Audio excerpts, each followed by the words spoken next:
Boa tarde, boa tarde a todos. Antes de mais, um pedido de desculpa pelo início um pouco atrasado desta conferência, que eu julgo que se deve também à minha chegada um pouco tardia e que tem a ver com a utilização de um serviço público, que é o Serviço Público de Transportes.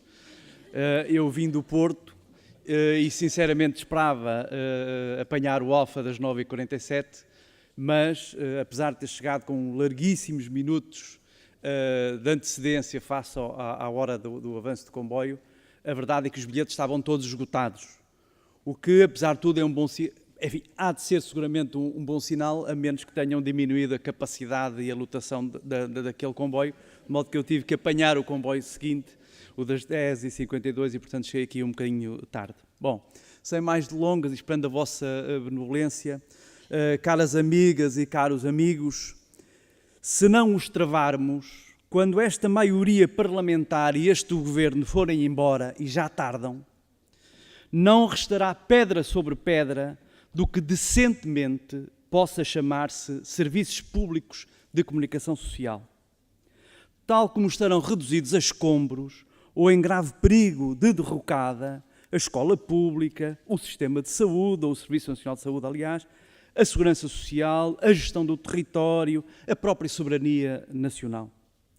Ideologicamente, este governo, a maioria parlamentar que o suporta, o patronato que os apoia e parte importante da opinião publicada nutrem um militante ódio visceral a tudo quanto exale um mínimo odor de Estado, a menos que possam extrair-lhe chorudos proveitos privados. A direita, organizada, paciente e laboriosa, às escâncaras ou à socapa, com a conivência mais ou menos convicta, mais ou menos distraída e talvez ingênua das alternâncias do costume, tem em marcha uma longa e determinada campanha de demolição dos serviços e empresas públicas, porfiando em executá-la custe o que custar, ora diretamente, ora confiando certas frentes de obra e trabalhos especializados a subempreiteiros de sua confiança. É o caso da manipulação das consciências, que tem a missão fundamental de desvalorizar, de descredibilizar os serviços e as empresas públicas através de um vasto e continuado plano de ataque ao seu prestígio, à sua qualidade e ao empenho dos seus trabalhadores ao seu serviço, esmagando-os sob os bulldozers da propaganda contra o Estado e os seus custos e as suas gorduras. Tem sido assim com o ensino público e os professores, a saúde pública e os médicos, enfermeiros e outros profissionais de saúde, os transportes públicos e os maquinistas, motoristas e outro pessoal. E é também assim com a RTP, a empresa de capitais exclusivamente públicos que assegura os serviços públicos de rádio e de televisão, sobre a qual se têm sucedido violentas campanhas especialmente dirigidas aos seus trabalhadores. Note-se como estas campanhas lançam mão de um arsenal ideologicamente seletivo de termos e conceitos que, de forma insidiosa e larvar, vai criando condições para a aceitação acrítica das posições e dos desígnios da direita. Por exemplo, o que são investimentos públicos são apresentados como gastos. Porque gastos, está bem de ver, é o que faz o Estado perdulário, porque o investimento é mérito exclusivo da iniciativa privada. E razão tinha aquele nosso amigo aqui há pouco, quando levantava a questão da semântica de classe. A maioria e o governo, e em particular o PSD, têm um objetivo programático muito claro de privatizar ou de pelo menos desmantelar a rádio e a televisão públicas, assim como o de livrar o Estado da responsabilidade da Lusa, a Agência de Notícias de Portugal. O objetivo da privatização total ou parcial da RTP, retomado nesta legislatura, abertamente exposto no programa eleitoral do PSD e depois no programa de governo, encontrou pela frente um vasto movimento de oposição e de resistência, envolvendo as organizações representativas dos trabalhadores, milhares de personalidades e simples cidadãos, organizações culturais e cívicas, entre muitas outras expressões da vontade coletiva de defender um bem público que é de todos e não é propriedade das maiorias de turno, o Serviço Público de Comunicação Social. Não obstante as críticas, e serão certamente muitas, que possamos fazer à RTP e ao seu funcionamento, às opções e às estratégias dos serviços de rádio e televisão que ela assegura, parece consensual que o Serviço Público de Comunicação Social, no seu sentido moderno e democrático mais profundo, já não é, se é que alguma vez o foi, uma mera aquisição da democracia. Na verdade, o Serviço Público de Comunicação Social é um pilar da democracia. Existe por ela, por ser uma conquista democrática, uma conquista de Abril, e existe para ela, para a fortalecer e para a defender. Não a precede, porque por muito que muitos nos queiram confundir, não existia, de facto, antes dela. E muito mais do que proceder, ou de que ser uma consequência da democracia, o serviço público é uma condição para a sua existência e um dos seus fundamentais e indissociáveis elementos. Porém, apesar da vitória relativa de alguns meses atrás, ou de um ano, não há razões para que possamos dormir descansados. Se não conseguiu, por hora, privatizar a RTP, pelo menos em parte, o Governo e a maioria parlamentar não desistiram do plano de desmantelamento e, para já, de enfraquecimento da empresa e dos serviços que ela presta. Em vez de robustecer financeiramente a empresa a níveis dos países europeus, o Governo PSD-CDS-PP agravou ainda mais as fortes debilidades criadas, pelo menos desde o tempo dos governos do professor Cavaco Silva, com a venda imposta dos seus emissores e a extinção da taxa da televisão, ainda que reposta em 2003 sob outra designação, impondo agora a extinção das subvenções públicas à empresa. Com o fim das indemnizações compensatórias, da ordem dos 52 milhões de euros, já no orçamento do Estado para o ano ainda em curso, o financiamento da RTP ficou reduzido à contribuição para o audiovisual e à pouca publicidade, diminuindo significativamente o seu orçamento e enfraquecendo drasticamente a sua capacidade. Para impor a eliminação da indemnização compensatória, o Governo e a maioria parlamentar, apoiados por uma poderosa máquina de influência no espaço público, incluindo através dos meios de comunicação social, insistiram no estafado e banal argumentário dos custos pesadíssimos e incomportáveis da RTP para os bolsos dos contribuintes. Recorrendo à mais cínica e despoderada demagogia, governantes, deputados e opinadores, já agora muitos deles parte interessada ou mesmo com interesses obscuros e inconfessáveis, lá vieram invocar a legitimidade da circunstância da escassez de recursos para apontar o dedo aos gastos incompreensíveis, dizem eles, quando eram pedidos pesados sacrifícios às famílias e assim justificarem os cortes inaceitáveis que fizeram. Bem enfatizou o Conselho de Opinião da RTP que o financiamento público da empresa, aliás, historicamente incomparável com as realidades além fronteiras, continuava muito abaixo da média da União Europeia, com 22,60 € por habitante, contra 38,30 € no espaço comunitário e apenas 6,40 € por ponto de audiência, quando a média europeia era de 13,90 €. Em vão. Como em vão se tem explicado que os Estados devem apostar no aparelho da comunicação social pública, como apostam, por exemplo, na educação e na saúde. Mas, infelizmente, o que a história destes desgraçados anos nos mostra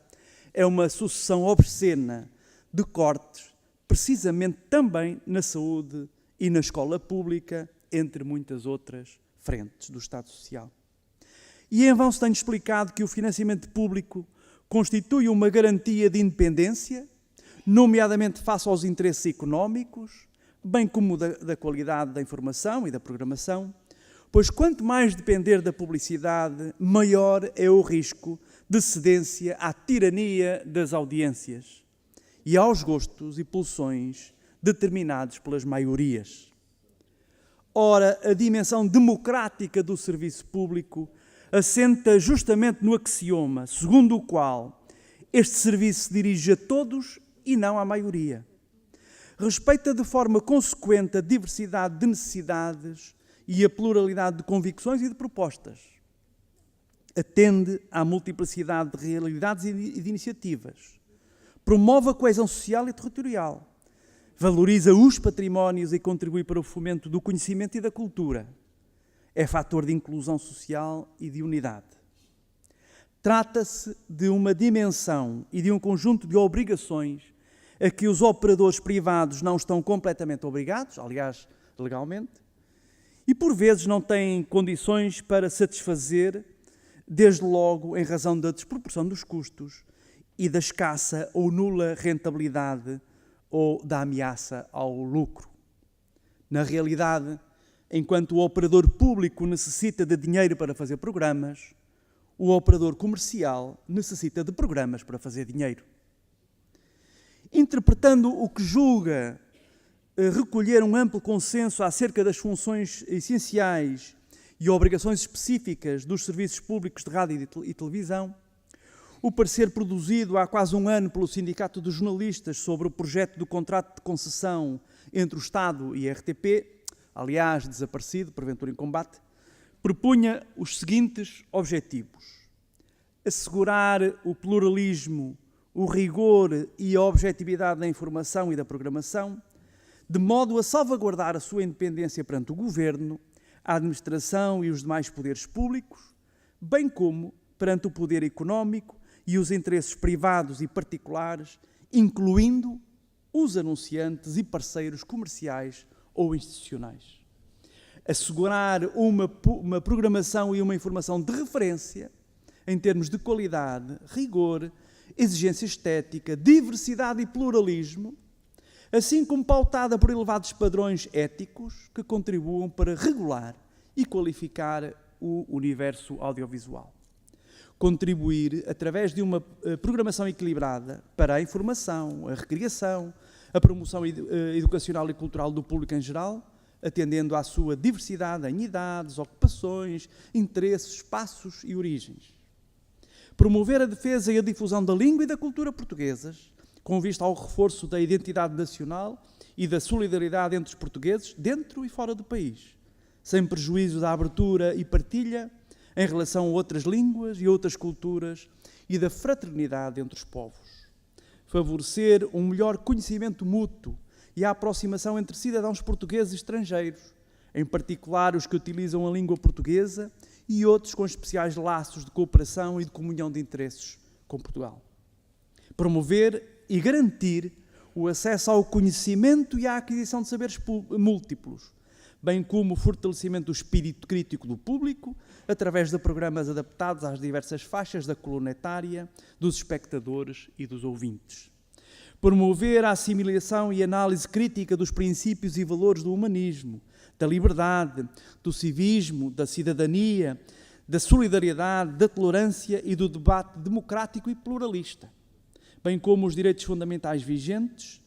reforçando as condições para o exercício informado e consciente da cidadania e para o desenvolvimento de laços de solidariedade.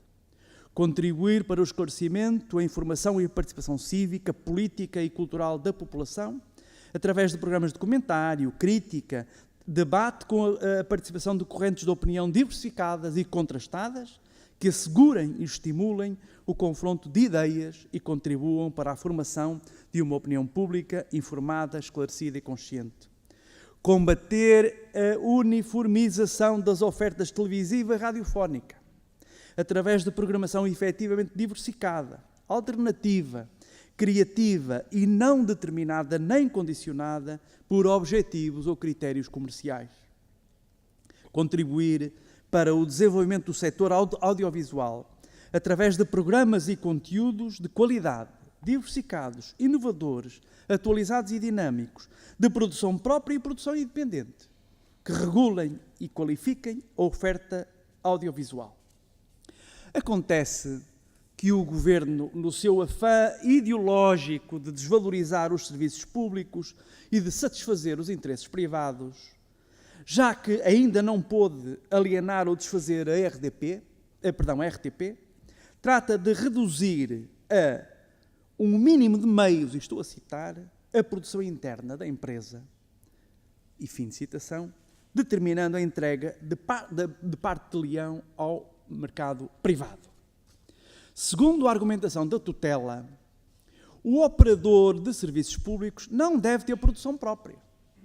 mas limitar-se a encomendar ou a agregar produções de terceiros, contribuindo assim, segundo a sua própria justificação, para dinamizar o mercado do audiovisual.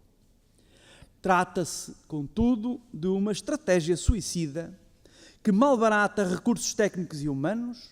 desperdiça ostensivamente um enorme capital de experiência e um rico potencial de criatividade, desperdício este, infelizmente, já concretizado em grande parte, com a saída de centenas de trabalhadores,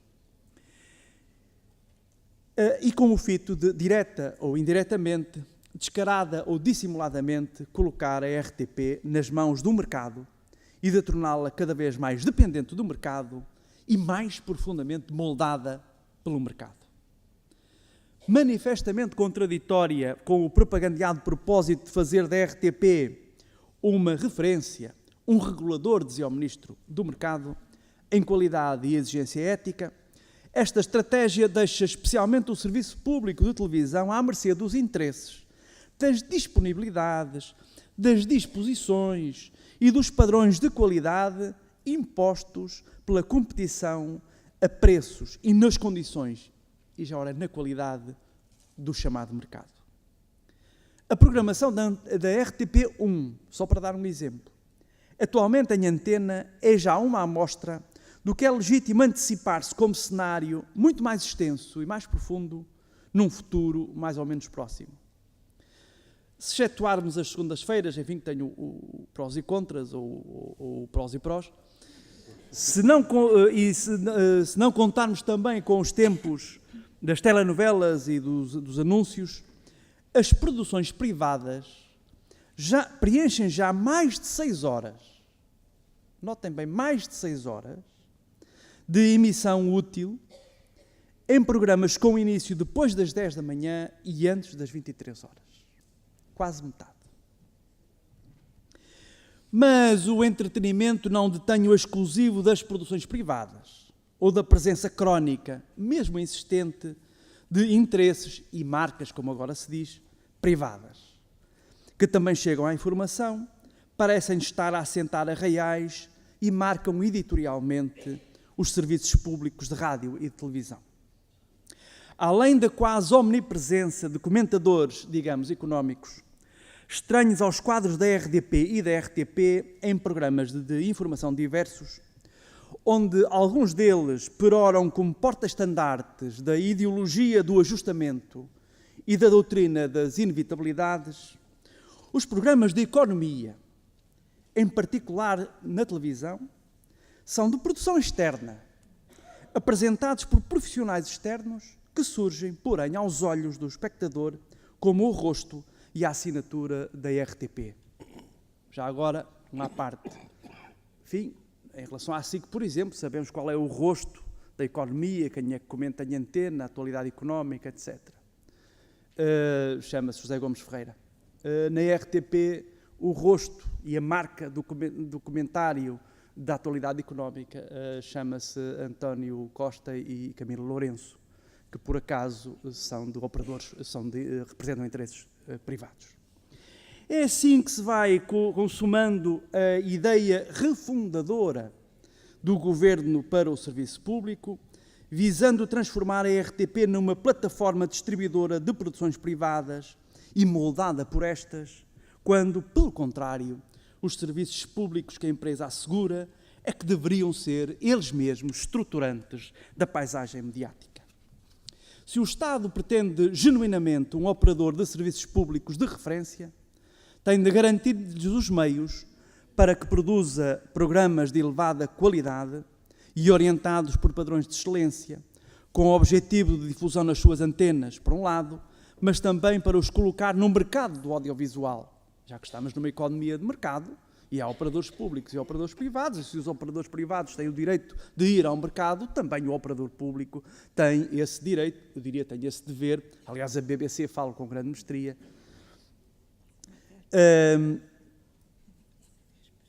Então,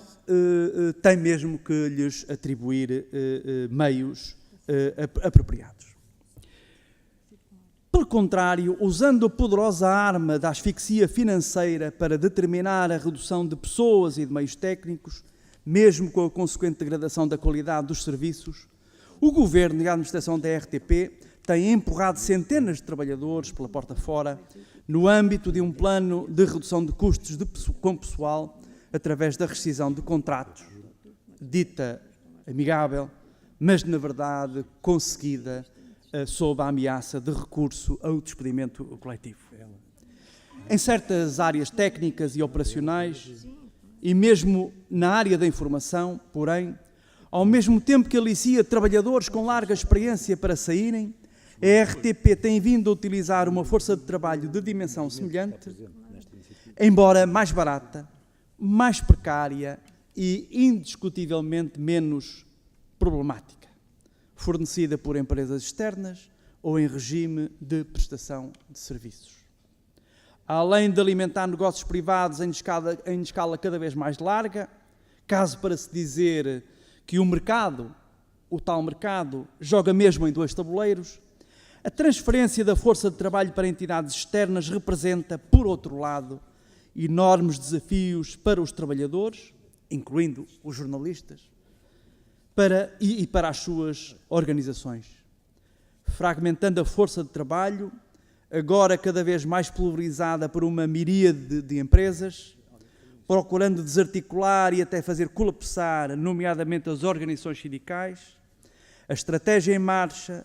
ameaça seriamente a capacidade reivindicativa dos trabalhadores e dissolve a capacidade cívica interna. Nada acontece por acaso. Disse.